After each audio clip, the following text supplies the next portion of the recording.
बिहार निवडणुकीच्या आधी सरकारने 10,000 रुपये महिलांना दिले, त्याचा हा परिणाम असावा। निवडणुकीपूर्वी पैसे वाटणं चिंताजनक आहे। बिहार निवडणुकांच्या निकालानंतर शरद पवार यांची प्रतिक्रिया। जो जीत रहा है वही सिकंदर, पराभव स्वीकारता आला पाहिजे। आम्ही योजना केल्या त्या जनतेला आवडल्या। शरद पवार यांच्या टीकेला मुख्यमंत्री फडणवीसांचं उत्तर। बिहार निवडणुकीनंतर भाजपमध्ये मोठे संघटनात्मक बदल अपेक्षित, सूत्रांची माहिती।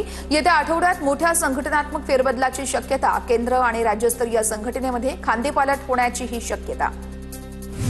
मुंबई महापालिका निवडणूक सोहळ्यावरती लढणार। मुंबई काँग्रेसच्या बैठकीमध्ये मोठा निर्णय। काँग्रेसचे प्रभारी रमेश चनिथला यांची माहिती। काँग्रेसला त्यांची भूमिका घेण्याचा अधिकार आहे, आमची त्याला हरकत नाहीये। काँग्रेसच्या स्वबळाच्या नाऱ्यावरती ठाकरेंच्या सेनेचे अंबादास दानवे यांची प्रतिक्रिया।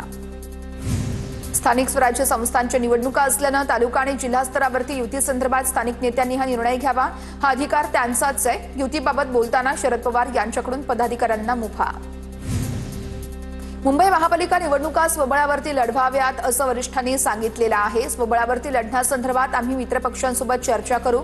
मुंबई काँग्रेसचे अध्यक्ष वर्षा गायकवाड यांचा बीएमसी निवडणुकीवर स्वबळाचा नारा। मी कट्टर बीजेपी समर्थक असल्यानं बिहारच्या विजयाचा आनंद आहे। बिहारच्या विजयासंदर्भात निवेदिता सराफ यांच्याकडून भाजपचं अभिनंदन। ठाण्यातील गडकरी रंगायतनमध्ये बालदिनाचं औचित्य साधून निवेदिता अशोक सराफ यांना गंधार गौरव पुरस्कारानं सन्मानित करण्यात आलं। काही तत्व असल्याशिवाय निवेदिता सराफ बोलणारच नाहीत, पण सर्वच कलाकार असे नसतात। निवेदिता सराफ यांनी भाजपच्या केलेल्या कौतुकावर किशोरी पेडणेकरांची टीका।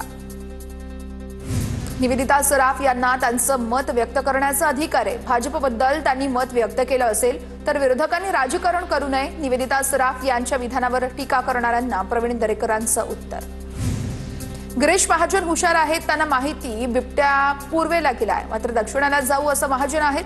ठाकरेंच्या शिवसेनेच्या नेत्या किशोरी पेडणेकरांची मिश्किल टीका। स्थानिक पातळीवरती निवडणुका स्वबळावर लढण्याची तयारी करतोय। पिंपरी चिंचवडमध्ये 128 जागांवर लढण्याची आमची तयारी आहे। निर्णय वरिष्ठ घेतील। शिंदेच्या शिवसेनेचे श्रीरंग बारणेंची प्रतिक्रिया। कोल्हापूरमध्ये शिंदे सेनेचे संजय मंडलिक, समर्जित घाटगे एकत्र येणार। नगर परिषद निवडणुकांसाठी कागल तालुक्यामध्ये नवी राजकीय समीकरण तयार होणार।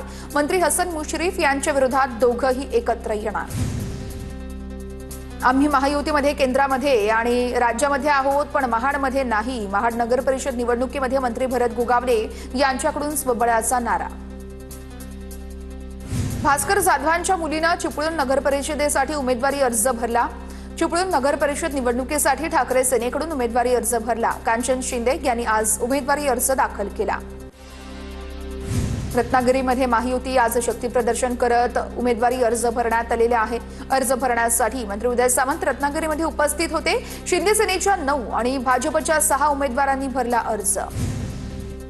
प्रताप सरनाईकांच्या मीरा भाईंदर मतदारसंघामध्ये गणेश नाईकांचा जनता दरबार, शासन आपल्या दारी या कार्यक्रमांतर्गत जनता दरबाराचं आयोजन। नागरिकांच्या समस्या आणि मागण्यांचं समाधान केलं जाणार। बदलापूरमध्ये काँग्रेसचे शहर अध्यक्ष संजय जाधव यांचा राजीनामा। निवडणुकीच्या पार्श्वभूमीवरती बदलापूरमध्ये काँग्रेसला मोठा धक्का। आगामी निवडणुकीच्या पार्श्वभूमीवरती उल्हासनगरमध्ये भाजपला मोठा धक्का। 4 माजी नगरसेवकांसह अनेक कार्यकर्त्यांचा शिंदेच्या सेनेमध्ये प्रवेश। सिंधुदुर्ग नगर परिषदेसाठी शिंदेची शिवसेना अधिकृत उमेदवारी अर्ज दाखल करणार। सावंतवाडीमध्ये अधिकृत उमेदवार म्हणून नीता सावंत कविटकर यांच्या नावाची घोषणा। दीपक केसरकर यांची माहिती। रत्नागिरीमध्ये शिंदेच्या शिवसेनेत संघटनात्मक नियुक्त्या जाहीर। राजेंद्र महाडिक यांची जिल्हा संपर्क प्रमुख पदावर नियुक्ती। एकनाथ शिंदेच्या आदेशाने पक्षामध्ये मोठे बदल। रायगडच्या महाडमध्ये प्रभाग क्रमांक 7 मध्ये जगताप गटाला मोठा धक्का। प्रभाग 7 मधील कार्यकर्त्यांचा शिंदेच्या सेनेत प्रवेश। महाडमध्ये स्नेहल जगताप यांना मोठा धक्का। बुलढाणा नगर परिषदेच्या अध्यक्षपदासाठी आतापर्यंत 16 अर्ज दाखल, तर सदस्यपदासाठी 162 नामनिर्देशन पत्र दाखल। मात्र जिल्ह्यातील युती आघाडीचे अद्याप भिस्त घोंगडं असून काँग्रेस आणि वंचितची युती झाल्यानं राजकीय समीकरण बदलण्याची शक्यता। नंदुरबारमध्ये आगामी नगरपालिका निवडणुकीमध्ये बंडखोरी रोखण्यासाठी पक्षांकडून खबरदारी उमेदवारी अर्ज दाखल करण्यासाठी शेवटचे 2 दिवस शिल्लक। त्यामुळे आज आणि सोमवारी मोठ्या प्रमाणामध्ये उमेदवारी अर्ज दाखल होण्याचा अंदाज। नाशिकच्या सटाणामध्ये नगराध्यक्ष पदासाठी भाजप पदाधिकाऱ्यांमध्ये चढाओढ। माजी नगराध्यक्ष सुनील मोरेंच्या पत्नी योगिता मोरेंसह रुपाली कोठावदे रिंगणामध्ये भाजपकडून दोन्ही उमेदवार इच्छुक असून तिकिटासाठी मंत्र्यांकडे लॉबिंग।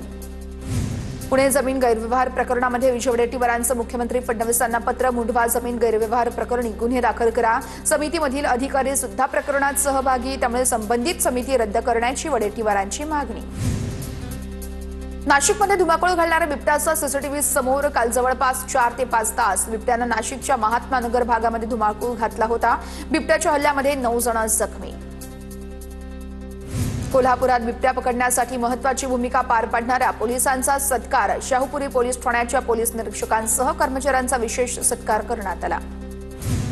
नाशिकच्या महात्मा नगर परिसरामध्ये बिबट्या असल्याची शंका। बिबट्याच्या शोधासाठी वनविभागाचा रात्रभर पहारा। काल संध्याकाळच्या वेळेस एक बिबट्या जेरबंदही करण्यात आला। नाशिकच्या बाळगलाण या तालुक्यातील बिबट्याचा धुमाकूळ समोर येतोय। शेतशिवारामध्ये मुक्त संचार करणारा बिबट्या सीसीटीव्ही कॅमेऱ्यात कैद झालाय। बिबट्याला जेरबंद करण्याची गावकऱ्यांची वनविभागाकडे मागणी आहे। अकोला जिल्ह्यातला तामसी शेतशिवारामध्ये बिबट्या आढळलेला आहे। शेतकऱ्यांसह ग्रामस्थांमध्ये भीतीचं वातावरण। वनविभागानं तात्काळ बिबट्याला जेरबंद करण्याची स्थानिकांची मागणी। चंद्रपूरच्या मरे गावात वाघांच्या हल्ल्यांमुळे नागरिकांमध्ये भीती। वाघांच्या हल्ल्यामुळे वनविभागानं गुराख्यांना त्रिशूल वाटलं। संरक्षण करण्यासाठी वनविभागाकडून त्रिशूलचं वाटप। पुण्याच्या मुळशीतील बापूची बुवा घाटामध्ये मोकाट बैलाचा थरार। बैलानं अचानक 4 चाकी धडक मारली।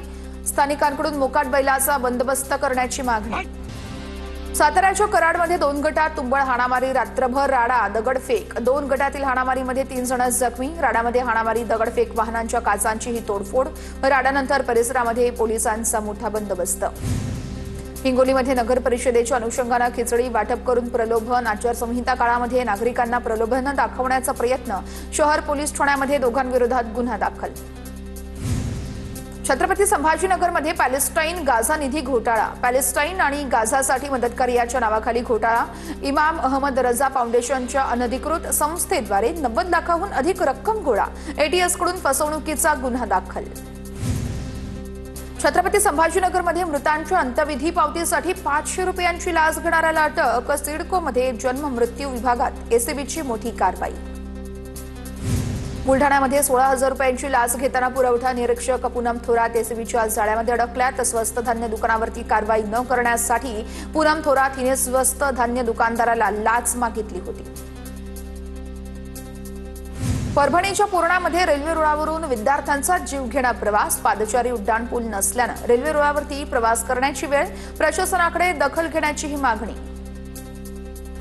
छत्रपती संभाजीनगरमध्ये भावाच्या निधनाची बातमी कळताच बहिणीनेही प्राण सोडले। निवृत्त शिक्षक अंबादासराव राऊत यांचं अल्पशा आजारानं निधन। निधनाची बातमी कळताच बहीण प्रयागबाई जाधव यांचंही मानसिक धक्का बसल्यानं निधन झाल्याची माहिती। नवी मुंबईच्या खारघरमध्ये कारचा भीषण अपघात। खारघरमध्ये खाडीपुलावरून कार थेट खाली कोसळली। कार चालकाचा मृत्यू। मागून दुसऱ्या कारनं धडक दिल्यानं अपघात झाल्याची प्राथमिक माहिती। कोल्हापूरच्या गगनबावडा मार्गावरील इलेक्ट्रिकच्या दुकानामध्ये चोरी। चोरट्यांनी रात्री 3 वाजता दुकान फोडून दुकानातील 2.5 लाखांचं साहित्य लंपास केलं। चोरीची सगळी घटना सीसीटीव्ही कॅमेऱ्यात कैद। पोलिसांकडून चोरट्याचा शोध सुरू। नांदेड जिल्ह्यातील केळी उत्पादक शेतकरी आर्थिक अडचणीत। 1,700 रुपयांवरून प्रति क्विंटल केळीचे दर आता फक्त 300 रुपयांवर। लागवड खर्चही निघत नसल्यानं केळी उत्पादक शेतकरी हतबल। नंदुरबार जिल्ह्यामध्ये रब्बी हंगामाच्या पेरण्यांना वेग। परतीचा पाऊस चांगला झाल्यानं जमिनीत ओलावा। रब्बी हंगामावरती आता शेतकऱ्यांच्या आशा पल्लवीत। परभणीमध्ये कापूस वेचण्याला मजूर मिळत नाहीये। कापूस उत्पादक शेतकऱ्यांसमोर नवीन संकट। दरम्यान अतिवृष्टीमुळे कपाशीचं मोठ्या प्रमाणात नुकसान। आळंदीमध्ये कार्तिकी एकादशी निमित्त वैष्णवांचा मेळा भरला। संत ज्ञानेश्वर माऊलींच्या मंदिराला आकर्षक अशी फुलांची सजावट। संजीवन समाधीला अभिषेक आणि विधिवत पूजा अर्चाही करण्यात आली। अमरावतीमध्ये रुक्मिणीचा माहेरघर असलेल्या कौंडण्यपुरात अंबा रुक्मिणी महोत्सवाचंही आयोजन। राज्यातील सर्वात मोठ्या बोटिंग स्पर्धेचं यावेळेस आयोजन करण्यात आली होती। वर्धा नदीपात्रातील या नयनरम्य बोटिंग स्पर्धेची दृश्यही समोर। कोल्हापूरच्या संयोगिता पाटील आणि त्यांच्या 2 सहकाऱ्यांनी एव्हरेस्टच्या बेस कॅम्पवर सादर केलं भरतनाट्यम। 17,650 फूट उंचीवर भरतनाट्यम करत रचला एक विक्रम। दिव्या वारके, मिताली महाराज आणि प्रांजल दळवी यांनी संयोगिता यांना साथ दिली।